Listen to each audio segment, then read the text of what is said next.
di musicisti qua sul palco. Se non mi sbaglio ogni gruppo folk ha un suonatore diverso stasera che poi andremo subito a presentarveli, però prima che io mi dimentichi, come sempre, vado a presentarvi il prossimo musicista, accogliamolo con un bellissimo applauso, Emanuele Sulas di Serbariu, eccolo qua, e si prepara col suo organetto diatonico, Castagnari come lo stesso che aveva Salvatore Di Bono. Nel frattempo andiamo a chiamare qua sul palco gli amici del gruppo folk Sant'Agata di Sant'Adi, eccoli qua.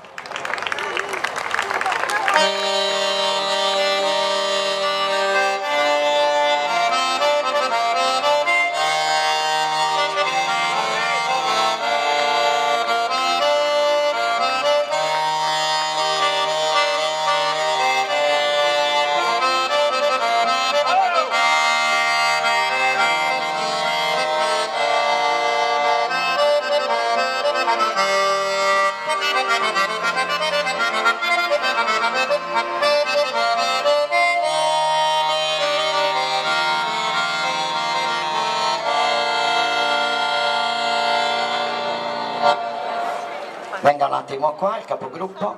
Allora, questa associazione è nata in quale anno? Allora, siamo attivi da oltre 40 anni, quindi da statuto siamo attivi dal 1972.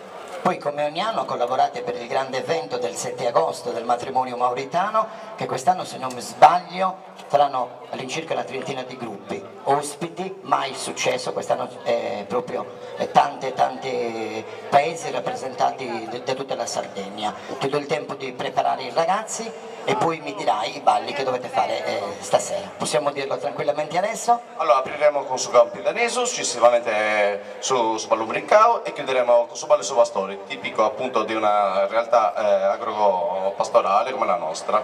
Sicuramente avete portato il materiale che poi dopo sia sa Stevelli darvi il tempo di prepararvi. Ok, a voi il gruppo folk Sant'Agata di Sant'Adi.